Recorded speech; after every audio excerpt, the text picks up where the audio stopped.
दिल्लीतील जंतर मंतर मैदानावर विद्यार्थ्यांचे आंदोलन दिवसेंदिवस पेटत चाललंय।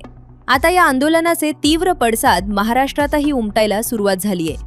दिल्लीतील विद्यार्थ्यांच्या या लढ्याला पाठिंबा देण्यासाठी आता महाराष्ट्र नवनिर्माण सेना म्हणजेच मनसे थेट रस्त्यावर उतरलीय। नाशिकमध्ये आज मनसे कार्यकर्त्यांनी जिल्हाधिकारी कार्यालयासमोर प्रचंड निदर्शनं करत थेट रास्ता रोको आंदोलन केले।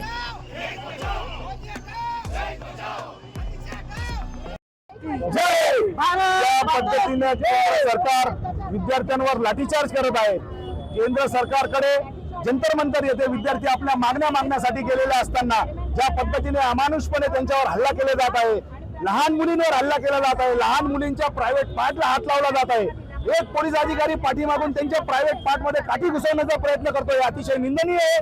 त्या पोलीस अधिकाऱ्यावर गुन्हा नोंदवून त्याला कठोर शिक्षा त्याच्यावर झाली पाहिजे आणि या हल्ल्याची संपूर्ण जबाबदारी केंद्रीय गृहमंत्री अमित शाह यांनी घेऊन त्यांनी राजीनामा दिला पाहिजे। विद्यार्थ्यांच्या प्रश्नाच्या संदर्भामध्ये, नीट पेपर फुटीच्या संदर्भामध्ये संपूर्ण जबाबदारी केंद्रीय शिक्षण मंत्री धर्मेंद्र प्रधान यांनी स्वीकारून धर्मेंद्र प्रधान यांनी सुद्धा राजीनामा दिला पाहिजे।